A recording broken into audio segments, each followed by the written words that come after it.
नमस्कार दोस्तों। आज यानी 23 फरवरी मंडे को बाजार ने रिएक्ट किया ट्रम्प टैरिफ्स और यूएस सुप्रीम कोर्ट के डिसीजन के बाद दोबारा ट्रम्प टैरिफ और फिर उसके बाद एक और बार ट्रम्प टैरिफ।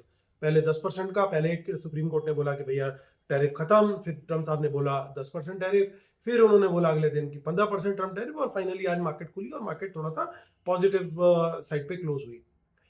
अब आगे की राह क्या दिखाई दे रही है निफ्टी में दोस्तों?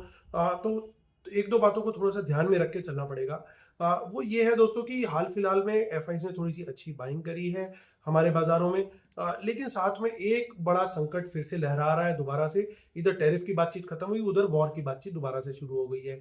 यूएस और ईरान का जो बातचीत चल रही है, अभी जब तक चल रही है तब तक ठीक है। लेकिन वहां पे कुछ लगता है कि स्थिति खराब हो सकती है, क्योंकि आज इंडियन गवर्नमेंट ने अपने सारे रेजिडेंट्स को, अपने सारे सिटीजन्स को बोल दिया है वहां से वापस आने के लिए।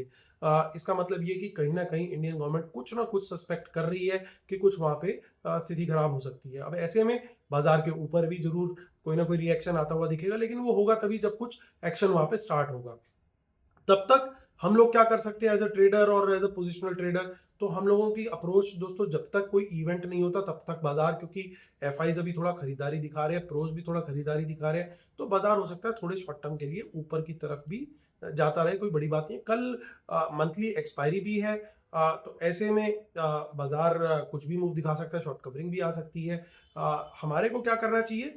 कुछ भी अगर हमारे पास कोई लॉन्ग पोजीशंस हैं, खासतौर से पोजिशनल बेसिस पे जो ट्रेडिंग लॉन्ग्स है, उनको हमें एक तो हेज करके चलना चाहिए। यानी अगर कोई फ्यूचर्स लॉन्ग है तो पुट वगैरह बाय करनी चाहिए, या और भी बहुत सारे तरीके होते हैं हेजिंग के, तो हेज करके प्रॉपर हमें चलना चाहिए।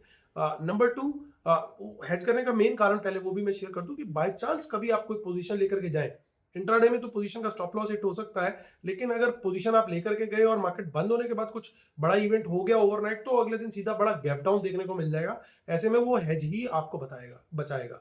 तो ऐसे में अब दूसरी चीज हमें क्या करनी चाहिए? किसी भी दिन अगर हमारे को कोई भी दिन ऐसा दिखता है जिस दिन 25,400 के नीचे क्लोज होता हुआ दिखाई दे रहा है बाजार, तो फिर उस दिन हम अपनी पोजीशंस को ना ही कैरी करें तो बेटर है, क्योंकि 25,400 एक स्पॉट लेवल निफ्टी का बड़ा अच्छा सपोर्ट है। अगर उसके नीचे क्लोजिंग देता है बाजार, तो फिर उसका मतलब स्ट्रक्चर खराब हो जाएगा। तो ये दो बातों को ध्यान में रख करके हम अपने लॉस को कैरी कर सकते हैं।